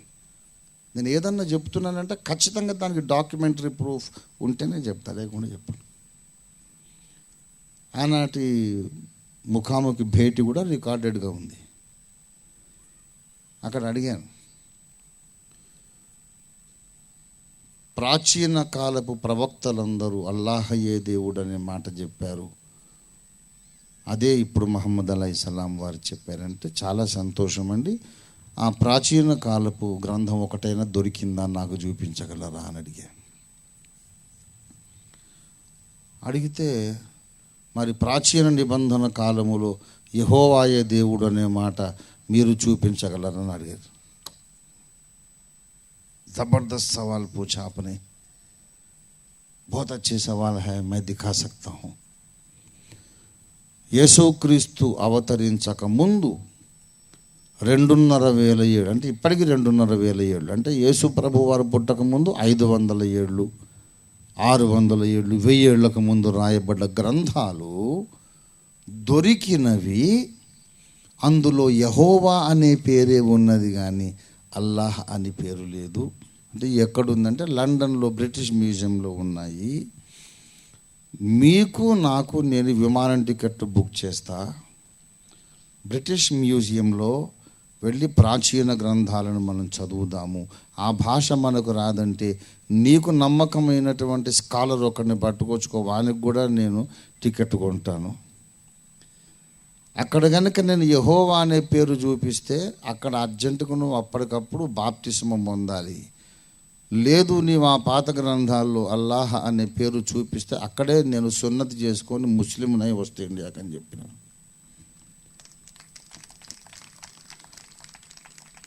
సరే అయితే మేము పెద్దోళ్ళం, మేము మాట్లాడుకొని చెప్తామని ఇప్పుడు 20 ఏళ్ళ బట్టి మాట్లాడుకుంటూనే ఉన్నారు. ఇక అది అంతే సంగతులు. యేసయ్య వచ్చిందాకా అంతే. ఎందుకంటే వాళ్ళకి తెలుసు ఈ 1,80,000 ప్రవక్తలు అందరూ చెబుతుంటే వీళ్ళు చెప్పుకోవడం తప్ప documentary black and white proof అనేది లేదు. అయినా సరే నాకు ఈ డౌట్ ఉంది, వాళ్ళు తీర్చలేదు. అయినా సరే I respect their right to propagate their religion. అన్నయ్య నువ్వు చెప్పేది నేను నమ్మడం లేదు, నాకు ఆధారం దొరకలేదు, అయినా సరే నువ్వు ఇస్లాం ప్రచారం చేసుకో. ఎందుకంటే నీ మైండ్లో ఒక నమ్మకం ఉంది. ఏం నమ్మకం? అది నా తమ్ముడు సత్యమును సత్యమైన దేవుణ్ణి తెలుసుకోలేక అగ్నిగుండంలో పడుతున్నాడు, అయ్యో నేను కాపాడదాం అనే ఒక ప్రేమతో కూడిన భయం. తమ్మి ముందుకెళ్ళాడు, గొయ్యి ఉంది అక్కడ, పడతావు, అక్కడ పాములో పుట్ట ఉన్నది, వెళ్ళకు తమ్మి, ముందుకెళ్ళకు, జాగ్రత్త, నువ్వు నడిచే దారిలో ప్రమాదం ఉంది అని చెప్పినట్లు ప్రేమతో కూడినటువంటి ఫియర్, భయం. అందుకని వాళ్ళు సువార్త చెప్తారు, వాళ్ళ మత ప్రచారం చేస్తారు. చేయనీయాలా, అందరూ వినాలి, నచ్చితే నమ్మండి, లేకపోతే వదిలేసేయండి, అది వేరే విషయం. సరే ఇప్పుడు మరి ఇండియా నుండి ఫ్రాన్స్కు ఆస్ట్రేలియాకి పోయి వాళ్ళకి ఎందుకు గుండ్లు కొట్టించాలి నాకు అది చెప్పండి. అంటే మరి వాళ్ళు ప్రమాదంలో ఉన్నారు సార్. ఈ అసలైన ధర్మం మనది, సనాతన ధర్మం, నమ్మకపోతే వాడు ప్రమాదంలో ఉన్నాడంటే చాలా సంతోషం. ఈ మాట మన ప్రాచీన గ్రంథాల్లో ఎక్కడైనా ఉన్నదా? మన దేశంలో చతుర్వేద సంహిత, అష్టాదశ పురాణాలు, ఉపనిషత్తులు ఉన్నవి. మన దేశములో ఉన్నది అసలు సిసలైన ధర్మము, సత్యము. దీనిని ప్రపంచ దేశాలకు చెప్పాల్సిన బాధ్యత మనకున్నది. ఇది నమ్మితేనే వాళ్లకు మోక్షము, నమ్మకపోతే ఘోర ప్రమాదము అని ఏ గ్రంథములోనైనా ఉన్నదా అంటే నేను మొత్తం గ్రంథాలు చదివాను, ఎక్కడ ఈ ముక్క లేనే లేదు. అసలు బయటకు పోయి చెప్పండి రాని లేనే లేదు. ఖురాన్లో ఉంది, బైబిల్లో ఉంది, సర్వలోకానికి వెళ్ళి ప్రకటించమని. కానీ ప్రకటించమని మాత్రం మన దేశ గ్రంథాల్లో లేదు. మన దేశ గ్రంథాల్లో ఉన్నది ఏంటంటే ఎవడు ఎవరికి ఏ మతం ప్రచారం చేయనక్కర్లేదు. భగవద్గీతలో శ్రీకృష్ణుల వారు చెప్పారు, ఎవరు ఏ రూపములో ఏ పేరున కొలిచినా ఆ పూజలన్నీ నన్నే చేరుచున్నవి కనుక మీరు పరేషాన్ కాకండి. అది గీతాసారం. కనుక అల్లా అన్న ఆయనకే చెందాలి, యేసు అన్న ఆయనకే చెందాలి. మీరు మమ్మల్ని కొట్టాల్సిన అవసరం ఏముంది? అంటే నమ్మకం లేదన్నమాట. గీతను నమ్మలేదు వీళ్ళు. భగవద్గీతను నమ్మితే గ్రాహం సెన్స్ను చంపరు. భగవద్గీతను నమ్మితే ఐజక్ రాజు, డానియల్ రాజును చంపరు. అరే నువ్వు ఏ దేవుడిని అన్న పెట్టుకోబోయే, అవన్నీ మా కృష్ణుడికే వస్తున్నాయి పూజలు అని నువ్వు అనాలి. ఎందుకు అనలేకపోతున్నావు? ఎందుకంటే మాకు తెలియదా సార్? ఏ పేరన్నా అటే వస్తుంది, కానీ ఒక యేసు పేరు అంటేనే రాదు. మాకు తెలియదా? అందుకే కొడుతున్నాం. అది అసలు సంగతి. దేవుళ్ళు, దేవతలు అనబడినవి అనేకమున్నను. అన్ని దేవతల పేర్లు ఎత్తినప్పుడు ఒక గమ్యానికే పూజలు చేరుచున్నవి. యేసు అంటే మాత్రం ఇంకో డైరెక్షన్లో పూజలు వెళ్ళుచున్నవి. ఎందుకంటే యేసు ఆకాశ మండలము కంటే హెచ్చైన వాడు, పాపులలో చేరక ప్రత్యేకముగా ఉన్నవాడు. దేవునికి స్తోత్రం కలిగింది కాక. హల్లెలూయా. మరి అందుకే మాకు తిక్కరేగుతుంది. ఇదే కూటం పెట్టి గౌతమ బుద్ధుని అనుసరింపుడు, జీవహింస మానుకొనుడు, గోవులను సంరక్షించుడు, మనుషులను మాత్రం చంపుడు అని నేను ఏదన్నా ఒక ధర్మం ప్రచారం చేస్తే ఎవడు కొట్టడు. ఒక కూటం పెట్టి దశావతారాలలో వరాహ అవతారం కూడా ఒకటి కదా. మన ఊర్లో పందికో గుడి కడదామంటే నన్ను ఎవరు కొట్టరు. కొంచెం కష్టం అనిపిస్తుంది. పందికి గుడి ఏం సార్ రాసాయి అవతారం సార్, ఇష్టం లేకున్నా వీడు అవతారం అంటుండే కనుక కడదాంలే మరిగా అని అనుకుంటారేమో అని కొట్టనైతే కొట్టరు. అరే మరి ఇంకోటి కూడా ఉంది కదా, చేప మత్స్య అవతారం. తర్వాత ఇంకోటి ఏంటిది, తాబేలు. అవును, తాబేలుకు కూడా ఎందుకు లేదండి? తాబేలుకు కూడా ఎందుకు లేదు? పందికో కూడా ఎందుకు లేదు? పందేని అనొద్దులే, మరి అవమానకరంగా ఉంటుంది. వరాహమునకు ఆలయం ఎందు చేత లేదు, కూర్మమునకు ఆలయం ఎందు చేత లేదు. కొంచెం సంస్కృతంలో చెప్తే బాగుంటుంది, తెలుగు అయితే బాగుండదు. ఎందుకు లేదంటే కావాలి అసహ్యంగా ఉంటాయి సార్. అసహ్యం ఏంటిదండి? దశావతారాలు అది కూడా ఒకటి. ఇక నేను కూడా ఒక ఒంటి మీదకి ఒక స్పెషల్ కాస్ట్యూమ్ తయారు చేసుకొని చేపతోలులాగా ఒకటి ఆ కలర్ వేసుకొని నేను మత్స్యావతారము మరలా వచ్చినాను. చతుర్వేదములు ఆనాడు సముద్రంలో మునిగినవి, ఈనాడు ప్రజల అజ్ఞాన సముద్రంలో మునిగిపోయినవి. వేదములను మళ్ళీ ఉద్ధరించుటకు వచ్చిన మత్స్యావతార మూర్తిని నేనంటే నన్ను ఎవడు కొట్టాడు. నీ బొంద నువ్వేం దేవునివిరా, నువ్వు ఎక్కడ పుట్టినావో తెలుసు, మీ అమ్మెవరు, మీ నాన్నెవరు, మీ కులం ఏందో, మీ ఖాందాన్ ఏంటిదో మొత్తం తెలుసు. నువ్వు అక్కడ వరంగల్లో పుట్టినావు, హైదరాబాద్లో చదువుకున్నావు, వీసీఆర్లో జాబ్ చేసి సడన్గా నువ్వు నారాయణమూర్తి అవుతారు అంటావురా అని నన్ను ఎవరు కొట్టారు. అయితే అవుతుండొచ్చు సార్, మనం ఎట్లా కాదంటాం చెప్పండి అంటారు. ఏమో దేవుణ్ణి అంటున్నాడు, ముందేమే ఏడుసావా నువ్వేం దేవునిరా అని అంటారు. కాదు నేను అవతారమే అంటే కాదు కాదు కాదు అని నోరు నొప్పి పెట్టి అయితే ఒప్పుకున్నాం పోరాబాయ్, ఇప్పుడు ఫరక్ పడింది ఏమున్నది? ఎన్నో కోట్ల మంది అందులో నువ్వు ఒకనివి. ఆల్రెడీ ఆర్టీసీ బస్సు కిరికిరిచి ఉన్నది, ఇరుక్కో నువ్వు కూడా, నీ కర్మ. ఏ దేవుణ్ణి చెప్పినా కూడా కొట్టరు. కానీ సరే, ఏ దేవుణ్ణి గురించి చెప్పినా కొట్టరు. నేనే దేవుణ్ణి. సాయిబాబా లాగా నేను ఓఫీర్ బాబా ఇప్పుడు కొత్తగా అవతారం ఎత్తిన అని చెప్పి అంటే నన్ను కూడా ఒక 100 మంది కాదన్న 5గురన్నా మొక్కుతారు.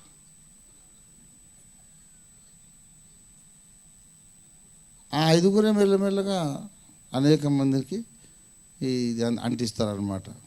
సరే, మొత్తం మీద వచ్చిన కల్లా ఇప్పుడు ఇక్కడ మన దేశంలో డాక్టర్ అయ్యేది కష్టం, దేవుడు అయ్యేది చాలా ఈజీ.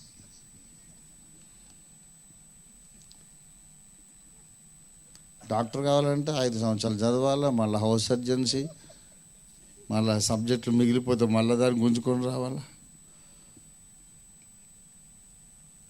దేవుడు కావాలంటే ఏం కష్టం లేదు, ఒట్టిగా నేను చెట్టు కింద కూర్చోవాలి, ఇట్లా అంటుండాలి. ఇట్లా అంటుంటే అబ్బా ఎంత వండర్ఫుల్గా అంటున్నాడు భయ్, అసలు మాట్లాడతలేడు. చూసినావా? మనమే మామూలుగా ఒకటే వాగుతా ఉన్నాం. ఆయన ఏం మాట్లాడు, రోజుల తరబడి ఇట్లా అంటున్నాడు తప్ప ఏం మాట్లాడు. తప్పకుండా దేవుడేరా అని చెప్పి బలవంతంగా నాకు గుడి కట్టి ఇక తర్వాత అవకాశం ఉన్నప్పుడు హుసేన్ సాగర్లు కూడా ఎత్తేస్తారు, అది వేరే విషయం అనుకోండి.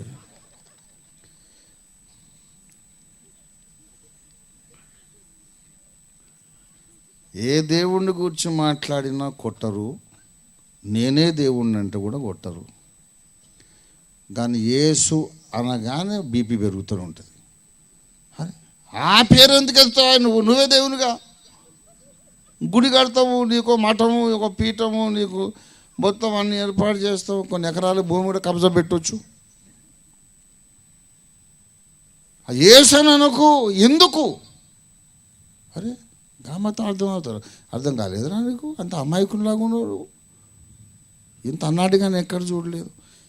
ఇన్ని కూటాలు పెట్టి, ఇన్ని ధర్మాలు ప్రచారం చేసి, ఇన్ని దేవతలను ప్రచారం చేస్తే ఎప్పుడు ఎవరికి కోపం రాలేదు.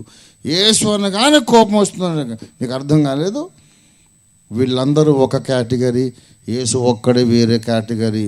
ఆయన ఆకాశ మండలము కంటే హెచ్చైన వాడు. దేవునికి స్తోత్రం కలుగును గాక. హల్లెలూయా, హల్లెలూయా. అసమానుడగువో క్రీస్తు, అద్వితీయుండగు దేవా, అల్ఫాయు ఓమేగా, అల్ఫాయు ఓమేగా, నీవే ప్రభువా, నీవే ప్రభువా, అసమానుండగువో క్రీస్తు, అద్వితీయుండగు దేవా, అల్ఫాయు ఓమేగా, అల్ఫాయు ఓమేగా, నీవే ప్రభువా, నీవే ప్రభువా. ఇహ పరములలో నీ జన్మ మహదానందము కలిగించే, ఇహ పరములలో నీ జన్మ మహదానందము కలిగించే, అభయమునిచ్చి మాకు భయభీతిని బాపితివి, అభయమునిచ్చి మాకు భయభీతిని బాపితివి, భయభీతిని బాపితివి, అసమానుడగువో క్రీస్తు, అద్వితీయుడగు దేవా, అల్ఫాయు ఓమే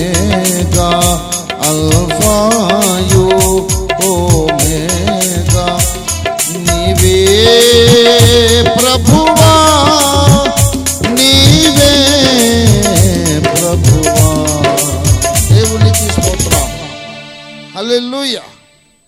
యేసు ప్రభువు వారు అసమానుడు, అంటే ఈయనతో ఈక్వల్ అని ఎవరిని చూపించలే. ఆయన ఒక్కడే अलग, सबसे हटके निकल के इकलौता परमेश्वर है, सच्चा परमेश्वर है. కొంతమంది నా మీద ఒక జూట ఇల్జాం పెట్టింది, ఏంటంటే అన్ని దేవతలు సమానమే నేను చెప్పినట్టు. నేను ఎక్కడ చెప్పిన అట్లా అన్ని దేవతలు నేను సమానమని చెప్తాను, నన్ను ఎందుకు కొడతారు? ఒక మాట మన తలకాయలు అసలు దమాకు భేజా లేదు. ఇంకా మట్టో ఇంకా పెండనేది ఉన్నది వానికి. నన్ను ఎందుకు కొడతారా? అన్ని దేవతలు సమానమని చెప్తే కొడతారా? యేసు ప్రభువును నమ్ముకుంటే మోక్షము గ్యారంటీ.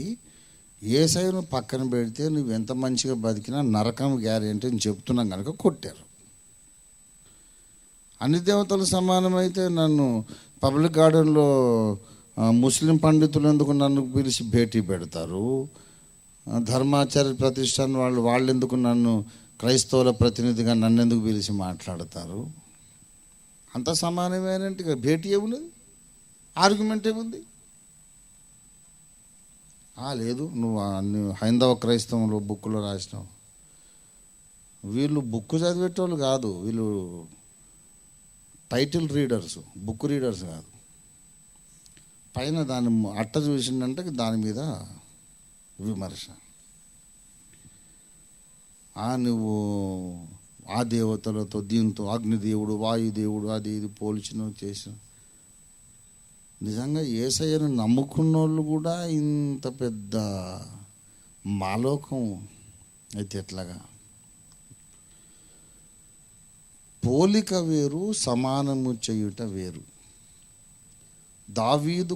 దావీదు యేసు ప్రభువు వారికి సాదృశ్యము, సొలొమోను సాదృశ్యము. అలాగే మన దేవుడు దహించు అగ్ని అయి ఉన్నాడు.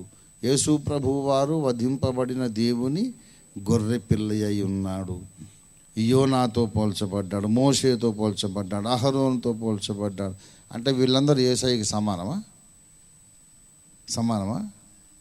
కాదు. ఇదిగో దేవుని గొర్రె పిల్ల అంటే ఒక గొర్రె పిల్ల యేసయ్య సమానమేనా? ఒక గొర్రె పిల్లను ఒక వేటు వేస్తే కథం, అది చచ్చిపోతే మట్టికి మన్ను అయిపోతుంది.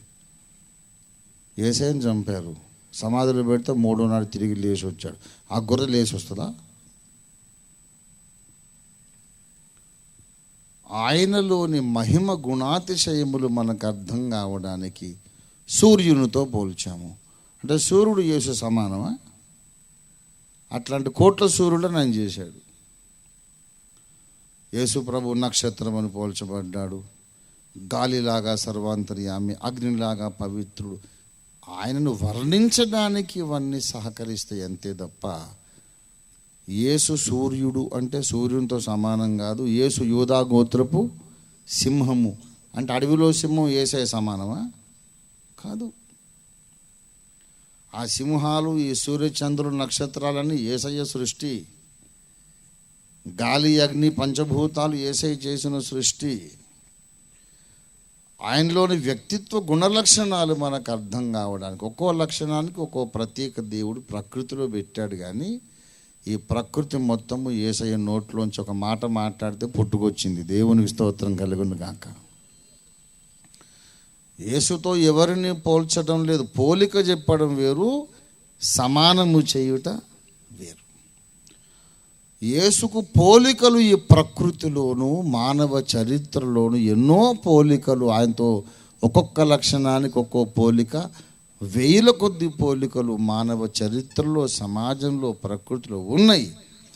కానీ వీళ్ళలో ఏ ఒక్కరు కానీ అందరూ కలిపి కానీ యేసయ్య కాలిగోటు కూడా సమానం కాదు. యేసు సర్వోన్నతుడు. దేవునికి స్తోత్రం కలుగును గాక. హల్లెలూయా. స్తోత్రింతుము నిన్ను మాదు తండ్రి, సత్యముతో ఆత్మతో నిప్పుడు. స్తోత్రింతుము నిన్ను మాదు తండ్రి, సత్యముతో ఆత్మతో నిపుడు పరిశుద్ధాలంకారములతో దర్శించెదము శరణం శరణం. పరిశుద్ధాలంకారములతో దర్శించెదము శరణం శరణం. స్తోత్రింతుము నిన్ను మాదు తండ్రి, సత్యముతో ఆత్మతో నిపుడు శ్రేష్ఠ ఈవుల ఊట నీవే, శ్రేష్ఠ కుమారుని ఇచ్చినందున. శ్రేష్ఠ ఈవుల యూట నీవే, శ్రేష్ఠ కుమారుని ఇచ్చినందున. త్రిత్వమయ్యే కాత్వమైన త్రి ఏకనాథ శరణం శరణం. త్రిత్వమయ్యే కాత్వమైన త్రి ఏకనాథ శరణం శరణం. స్తోత్రింతుము నిన్ను మాదు తండ్రి, సత్యముతో ఆత్మతో నిపుడు. దేవునికి స్తోత్రం. హల్లెలూయా. యేసు అనే వ్యక్తి అందరికంటే ఉన్నతముగా, ఎవరితోనూ ఆయన్ని సమానం చేయడానికి అవకాశము లేనంత ఉన్నతుడుగా ఉన్నాడు గనుకనే ఆయన పేరెత్తుకోగానే అందరికీ బీపీ పెరుగుతుంది, ఆవేశం వస్తుంది, ఉద్రేకం వస్తుంది. వాస్తవానికి యేసును మనము ద్వేషించటం న్యాయం కాదు. నీ ఉనికికి కారకుడు ఆయన. నిన్ను తల్లి గర్భములో నిర్మించి, సృష్టించి, పుట్టించి, ఇప్పటిదాకా పోషించి, పరిపాలించి, నడిపిస్తూ ఈ మజిలీకి నిన్ను తీసుకొచ్చింది ఆయన. నీ సృష్టికర్తను నేనురా బాబు అని నీతో ఆయన మాట్లాడడానికి ప్రయత్నిస్తుంటే ఎందుకు ద్వేషిస్తున్నావు? ఒక్కసారి ఆలోచన చెయ్యాలి. ఈ మత ప్రచారములు ఎందుకు అనే విషయం చెప్తూ వచ్చాను కదా నేను. అసలు ప్రచారము చేస్తున్నామంటే దాని వెనుక ఒక లాజిక్ ఏంటంటే, ఇది వినకపోతే వానికి ఘోర ప్రమాదం ఉన్నదని మనం నమ్మాలి. ఇది వినకపోతే వాడికి ఘోర ప్రమాదం ఉన్నదని నమ్మాలి. ఇప్పుడు ఫర్ ఎగ్జాంపుల్, నాకు ఈ ఖద్దరు లినెన్ ఇష్టం లేదు అనే సంగతి చెప్పా. కానీ నేను ఎక్కడ పత్రికా ప్రకటనలు ఇచ్చి కానీ సభలు పెట్టి కానీ నేను ఎక్కడ ప్రచారం చేయను. ప్రయాసపడి భారము మోసుకొని సమస్త జనులారా, మీరందరూ పాలియస్టరే ధరించుడి అని నేను చెప్పను. ఎందుకంటే వాడు ఏది కట్టుకుంటే నాకెందుకు, ఏం కట్టుకోకపోతే నాకెందుకు. బట్టలు చల్లగా ఉన్న వాడే సుఖపడతాడు, వేడి ఉన్న వాడే మండిపోతాడు. ఏం కట్టుకోమని వానికే సిగ్గుపోద్ది, నాకేం కాదు. నాకు అసలు నా సబ్జెక్ట్ కాదు అది. వాడు ఏ బట్టలను కట్టుకొని ఏమన్నా కట్టుకోకపోని వాడు బాధపడని సుఖపడని నా సబ్జెక్ట్ కాదు, నా ప్రిఫరెన్స్ అంతే. నాకు నేను అద్దంలో చూసుకున్నప్పుడు దగదగలాడిపోతూ మంచిగా మెరుస్తూ ఉండాలి, నున్నగా ఉండాలి. లోపల భగభగం వండుతున్నా సరే పర్లేదు, నేను తట్టుకుంటా. ఇదో రకం ముక్కు పుడక అనుకుంటా, ఏదో టార్చర్ అందం కొరకు, పర్లేదు. ఇది నా పర్సనల్ ప్రిఫరెన్స్. కానీ దేశ విదేశాలు తిరిగి అందరూ పాలియస్టరే వాడుడి, కాటన్ వాడడం మానివేయుడి, అందరూ ఆ లినెన్ వాడకుడి, ఆ ముడతలంతా బేకారు, ఇస్త్రీ పెట్టలను ఎందుకు అని నేను చెప్పను. సందర్భం వచ్చింది కానీ చెప్తున్నా.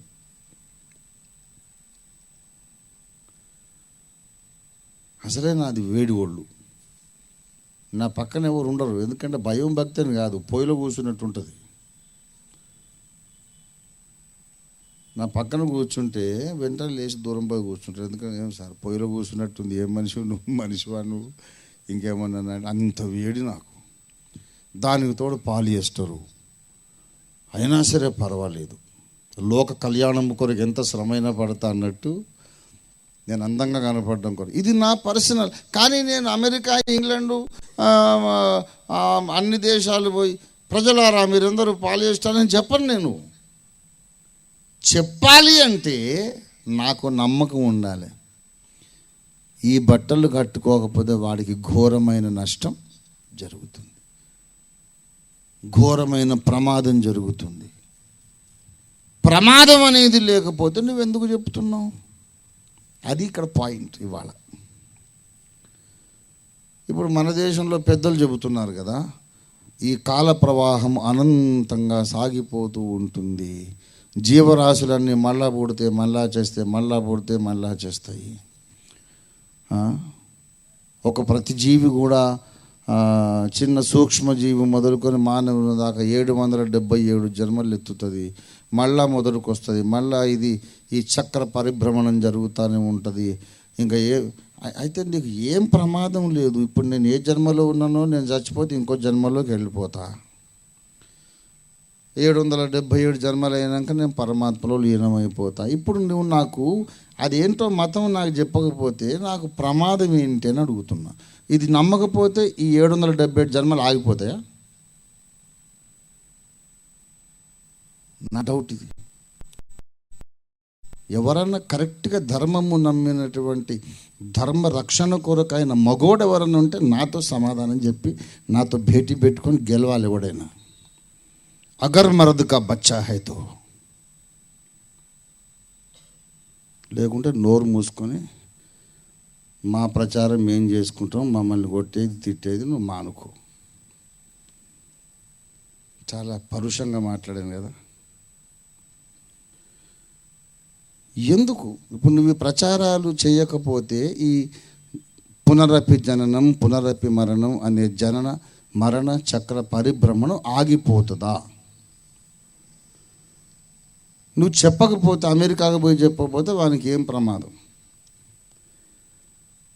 అంటే ఆ దేశంలో వాడు ఈ మతం నమ్మితే, నేను కోమటినో రెడ్డినో నాకు తెలియదు కానీ మొత్తం మీద అయితే గుండె అయితే కొట్టుకున్నా అని అయోమయ హిందుత్వంలో వాడు అక్కడ ఉండిపోతే, వచ్చే జన్మలో వాడు పుణ్యం కట్టుకొని ఈ దేశంలో పుట్టి ఈ గతుకుల రోడ్ల మీద బాధపడతాడా? ఏంటిది అసలు నీ కాన్సెప్ట్?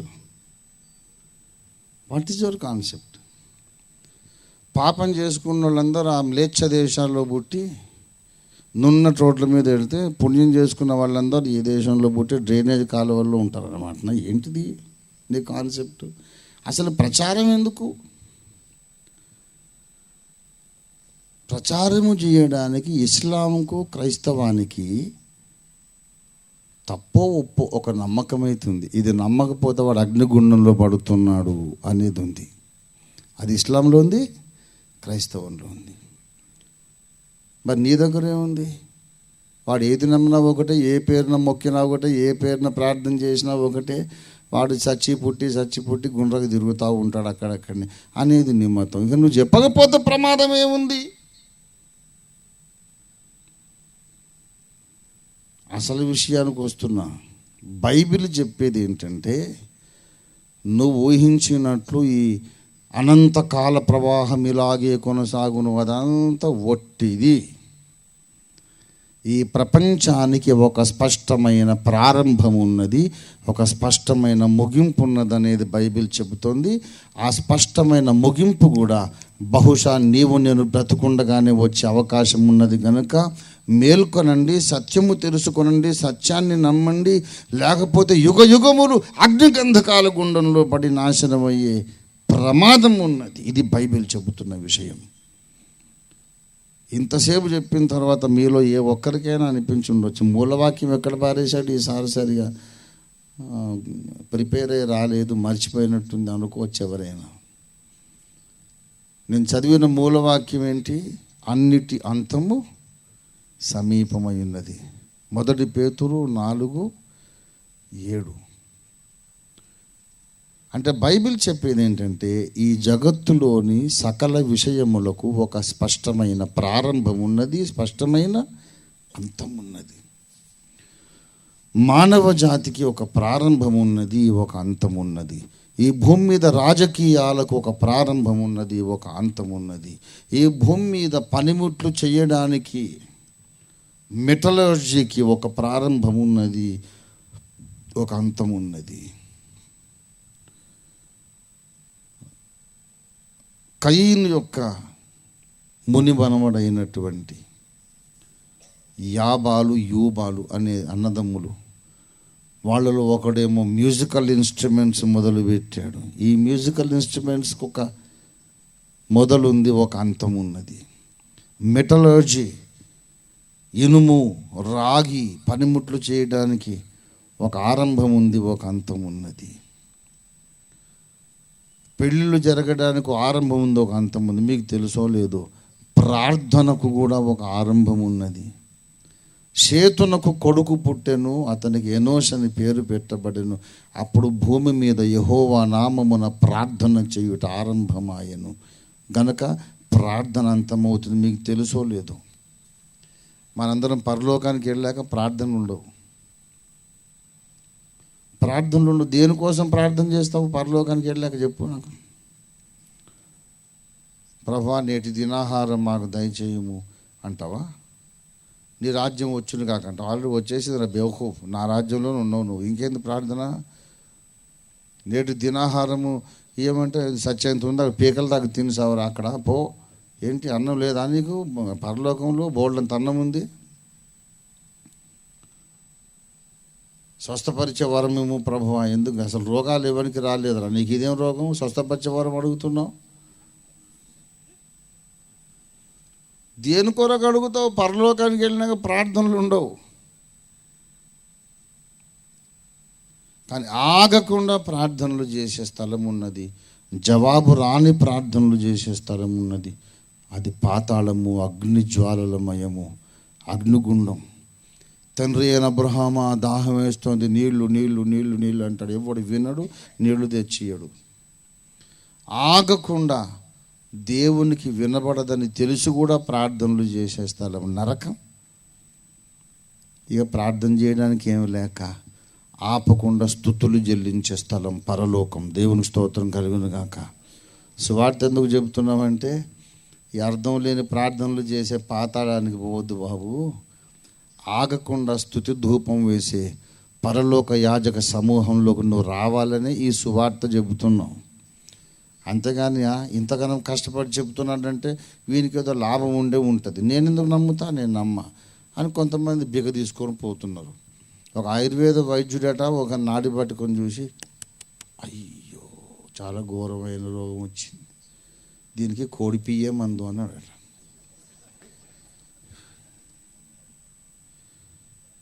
కోడి పియ్యే మందు అంటే అది ఆ చెట్టు మీద కోడి విన్నది. అమ్మ, నారెట్టకింత విలువ వచ్చిందిరా, నాకు ఇన్నాళ్ళు తెలియకపోయే. అయితే నేను ఇవాళ చెయ్య. నేను ఎందుకు చేస్తాను? నేను రెట్ట చేస్తే వానికి అది ఔషధం అవుతుంది, వాడు బాగుపడతాడు. వాడు రావాలి, బతిమాలాలి, అప్పుడు చూస్తాను. ఆ కోడిపి మందని నాకు ఇప్పటిదాకా తెలియదు. ఇవన్నీ చెంబులో కొద్ది వేస్ట్ చేశాను పుట్టినప్పటి నుంచి అని చెప్పి అది బిగపట్టుకున్నట్లే కూర్చున్నది ఆ చెట్టు మీద. దానికి ఎంత ప్రేరేపణ వచ్చినా వదలకుండా బిగ తీసుకొని కూర్చున్నది. అరే ఆ ఒక్క కోడి బిగపట్టుకొని కూర్చున్న దేశంలో ఎన్ని వేల కోళ్ళు ఉన్నాయి, ఎన్ని కిలోల కొద్ది రెట్ట దొరుకుతున్నది. అది ఒక్కటి బిగపట్టుకుంటే కోడి రెట్ట దొరకదా? నువ్వు ఒక్కరిని నమ్మకపోతే ఎవడు నమ్మడా? నీవేదో పెద్ద ఫీల్ అయిపోతున్నావు ఇంత సువార్త చెబుతుంటే. నువ్వు నమ్మితే ఎంత, నమ్మకపోతే ఎంత? చాలా నమ్మకపో అని చెప్తున్నాను. ఏం నమ్మకు? నిత్య జీవమునకు నిర్ణయించబడ్డ వాళ్ళు ఎట్లయినా నమ్ముతారు. ఆ లిస్టులో లేనోడు ఎంత చెప్పినా నమ్మడు. అందుకే మేము ఇట్లా ఈ రకం సువార్త మొదలుపెట్టాం. 39 ఏళ్ళ బట్టి ఇదే వరుస. నువ్వు నమ్మమని మేము చెప్తలేము, నువ్వు నమ్మకు కూడా. కానీ ఆలోచించుకో, నీకు సమంజసమని తోస్తే నేను నమ్ము అని నేను చెప్పినటువంటి ఈ లాజికల్ రీజనింగ్ విని, గ్రహించి, ఆలోచించి, నమ్మి ఇవాళ కాశ్మీర్ నుంచి కన్యాకుమారి దాకా ఓఫిర్ మినిస్ట్రీస్ ఇంటర్నేషనల్ బోర్డు పెట్టుకొని 1000 సంఘాలు తయారైనాయి. ఎందుకంటే భారతదేశంలో ఎక్కువ మంది అహల్ మందిలో ఉన్నారు, బేఅఖల్ గాళ్ళు తక్కువ ఉన్నారు కాబట్టి.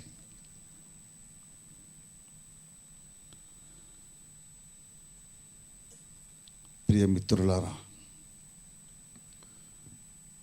ఈ భూమికి, ఈ భూమిలో ఉన్న సమస్తానికి ఒక ప్రారంభం ఉన్నది, ఒక అంతం ఉన్నది. ఈ భూమి మీద వివాహం అనే దానికి ఆరంభం ఉన్నది, ఒక అంతం ఉన్నది. ఆదాము హవ్వల పెండ్లితోనే ఈ మానవ జాతి ప్రారంభమైంది. పరలోక రాజ్యంలో వారు పెండ్లికి ఇవ్వబడరన్నాడు యేసయ్య. The end of all things.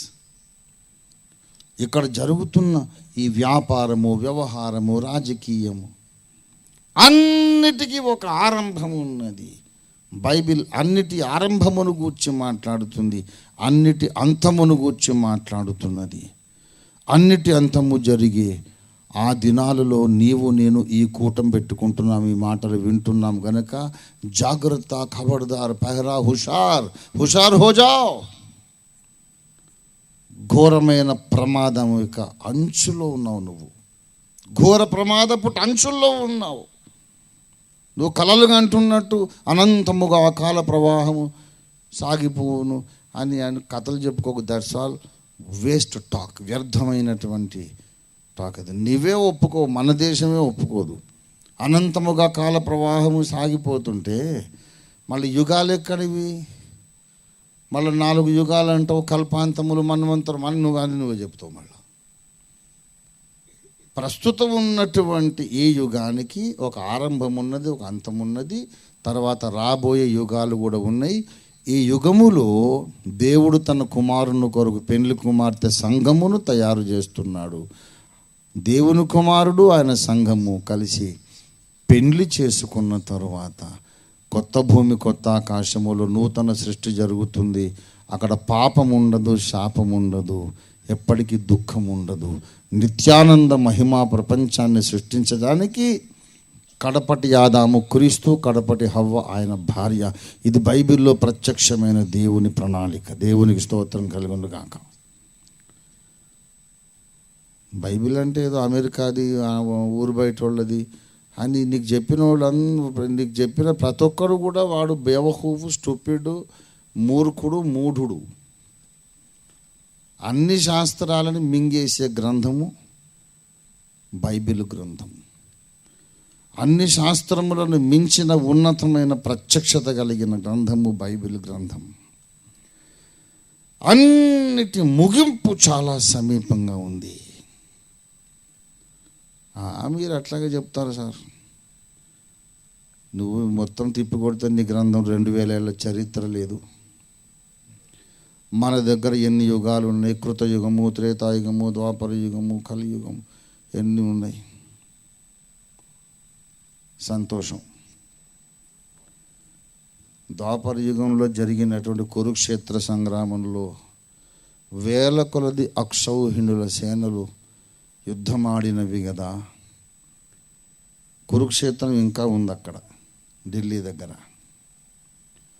ఒక్క రథచక్రం తీసుకురా, ఒక్క రథచక్రం తీసుకురా. మీకు తెలుసో లేదో, ఎర్ర సముద్రములో ఫరో రథముల చక్రములు దొరికినవి. ఇంటర్నెట్లో ఉన్న సమాచారం.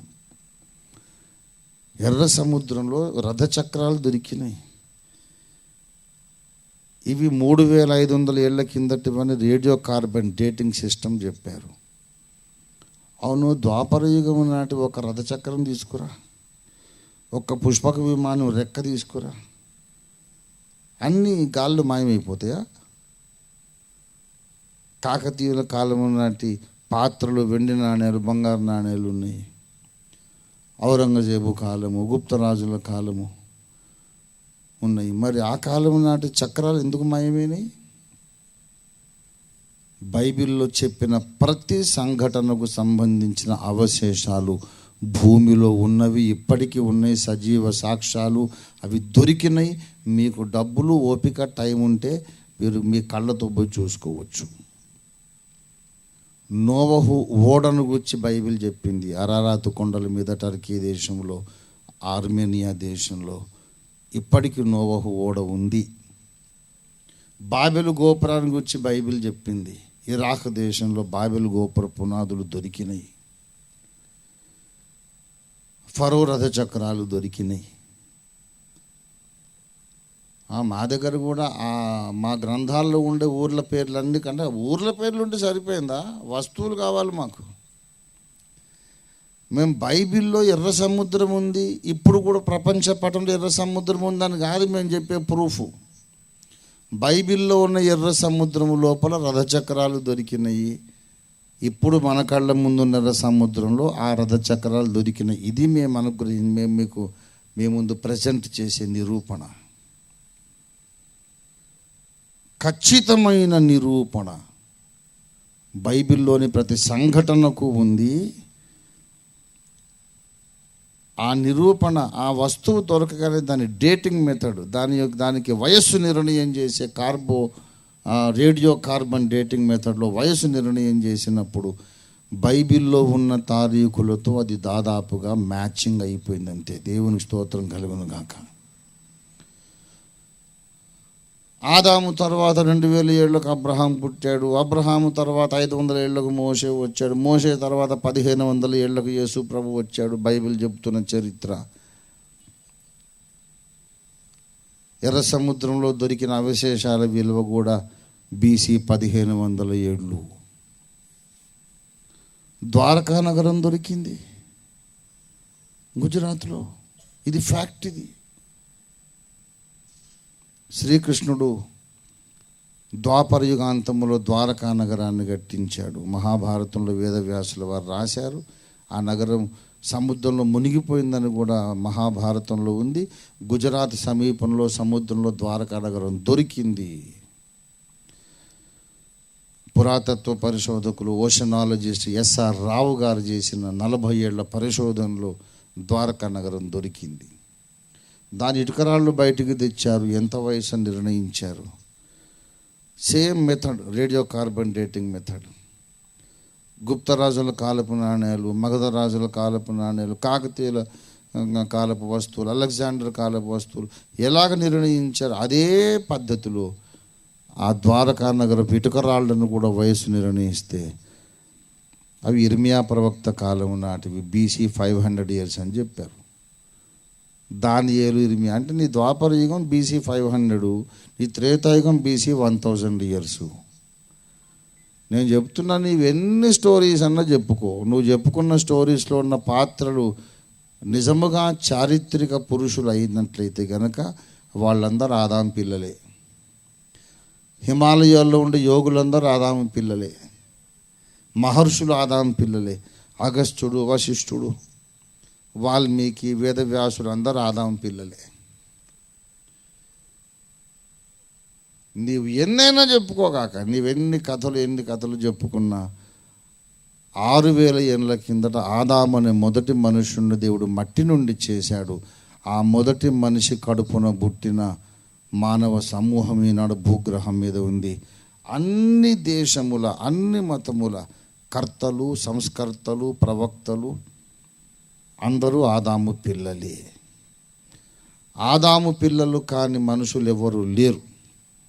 ద్రావిడులు కానీ, ఆర్యులు కానీ, ఆంగ్లో సాక్సన్ పీపుల్ కానీ, మంగోలియన్ తెగలు కానీ, ఈనాడు 5 ఖండాల్లో 200 దేశాల్లో 2 కాళ్ళ మీద నడుస్తున్న మనుషులు అందరూ ఆదాము పిల్లలే. ఆదామును మట్టిలో నుండి దేవుడు చేసినప్పుడు మనుష్య జాతి ప్రారంభమైంది. యేసునాథుడు మళ్ళీ మధ్యాకాశానికి వచ్చినప్పుడు మనుష్య జాతి చరిత్ర ముగింపుకు వస్తుంది. అన్నిటి అంతము సమీపమైనది. యేసు రాకకు ముందు ఈ ప్రపంచ స్థితిగతులు ఎలాగ ఉంటాయని దేవుడు బైబిల్లో రాశాడో అక్షరాల ఇప్పుడు అలాగే జరుగుతోంది. దేవుడు నా చేత రచింపజేసిన యుగాంతం అనే గ్రంథాన్ని చదవండి. ప్రపంచ ఏకాధిపత్యం, ఏక ప్రభుత్వం అతి త్వరలోనే రాబోతుంది. నీవెన్ని కథలైనా చెప్పుకో, ఎన్నైనా ఊహల్లో బ్రతుకు. నేను చెబుతున్నాను, అతి త్వరలోని ప్రపంచ అడ్మినిస్ట్రేషన్ అంతా అరబ్బుల చేతిలోకి వస్తుంది. 10 నేషన్ కాన్ఫెడరేషన్, 10 అరబ్బు రాజ్యాలు కలిసి దశరాజ్య కూటమిగా ఏర్పడి ప్రపంచ ఏక ప్రభుత్వాన్ని స్థాపిస్తాయి. అప్పుడు నువ్వేం చేయలేవు. నువ్వేం చేయగలుగుతావు? ఆనాడు ఏం చేయలేదు, ఈనాడు కూడా ఏం చేయలేవు. నాకు చరిత్ర పుస్తకాలంటే చాలా ఆసక్తి. బొబ్బిలి యుద్ధం అసలు ఎందుకు వచ్చింది అనే సంగతి మొన్న ఈ మధ్య నేను పరిశోధన చేస్తూ ఉన్నా. ఇంటర్నెట్లో, పుస్తకాల్లో ఏదైనా ఘోరంగా భయంకరంగా పరిశోధన చేస్తాను. మళ్ళీ ఏం మిగలదు, ఇంకా అడుగు మాడు కూడా గీక్తా మొత్తం. బొబ్బిలి యుద్ధము సిద్ధపాటు జరిగినప్పుడు బుస్సీ అనేవాడు ఫ్రెంచ్ సైనిక అధికారి ఉండేవాడు. వాడి దగ్గర ఫిరంగులు ఉన్నాయి. అయితే విజయనగరం రాజుగారేమో విజయరామరాజు గారు, ఇటు బొబ్బిలి రాజుగారు, ఇంకొక ఆయన ఉన్న వెల్లమలు, వాళ్ళ పేరు ఏదో ఉంది.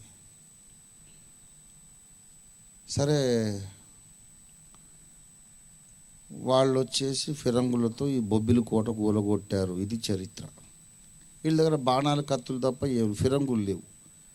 విదేశీయులు వచ్చి ఫిరంగులు తీసుకొచ్చి కూలగొట్టే మొత్తం దిబ్బ అయిపోయింది, మట్టి దిబ్బ అయిపోయింది. మట్టి కోట, రాతి కోట, ఫిరంగులకు ఆగుతాయా, మొత్తం దిబ్బ అయిపోయింది. ఆఖరణ ఒక ప్రశ్నేసి ముగిస్తున్నా.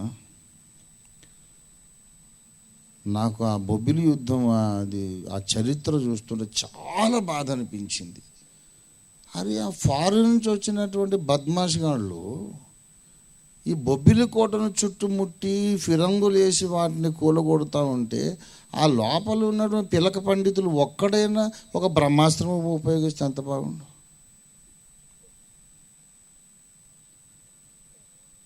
వాడు ఎవడో బయటోడు వచ్చి ఫిరంగులు చేస్తున్నాడు, నీవు నాగాస్త్రము, ఆగ్నేయాస్త్రము, పాశుపతాస్త్రము, బ్రహ్మాస్త్రము, ఈ అస్త్రం, ఆస్త్రం లోపల కూర్చొని గడ్డి పరగ తీసి మంత్రిని చదివితే ఆ బుస్సిగాడు మొత్తం బుస్సుమని అయిపోతుండే కదా దాని సంగతి. మరి ఎందుకు నా కథలు చెప్పుకోవడానికి? విదేశీయులు దండెత్తి వచ్చినప్పుడు పనికిరాని అస్త్రాలు దేనికి? సామాన్యుల చెవులో పూలు పెట్టడానిక? అంటే అసలు అటువంటి ఏమి లేవన్నమాట. అతిశయోక్తులు చెప్పుకొని ఊహలలో కాలం గడపకండి. నీ ఊహాజనిత కథలకు కూడా అంతము సమీపమయ్యున్నదని బైబిల్ గ్రంథం హెచ్చరిక చేస్తుంది. జాగ్రత్త. అన్నిటి అంతం సమీపమైంది. మూఢనమ్మకాలకు అంతము సమీపమైంది. కట్టు కథలకు, పుక్కిటి పురాణాలకు అంతము సమీపమైంది.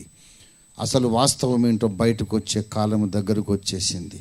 అతి త్వరలోనే ప్రపంచ ఏకాధిపత్యం వస్తుంది. అరబ్బుల్లోని ఒకడొచ్చి నేనే దేవుణ్ణి అంటాడు. ఆ తర్వాత అసలు దేవుడు యేసు మధ్యాకాశానికి మేఘాల మీద వస్తాడు. యేసు రాకడకు సూచనలు నెరవేరుచున్నవి. ఇప్పటికైనా వాస్తవం ఏంటో ప్రతి మానవుడు పరిశోధించి సత్యాన్ని గ్రహించి నేనే సత్యమునని చెప్పిన యేసును తన హృదయంలో చేర్చుకోవాల్సిన అవసరం ఉన్నదని యేసు దాసునిగా నేను హెచ్చరిక చేస్తూ ప్రకటిస్తున్నాను. విని నమ్మితే బాగుపడతావు, లేకపోతే పర్యవసానాలకు నీవే బాధ్యుడివి, నీవే బాధ్యురాలివి. దేవుడు నీకు అటువంటి జ్ఞాన హృదయం అనుగ్రహించునుగాక. రండి ప్రార్థన చేసుకుందాం.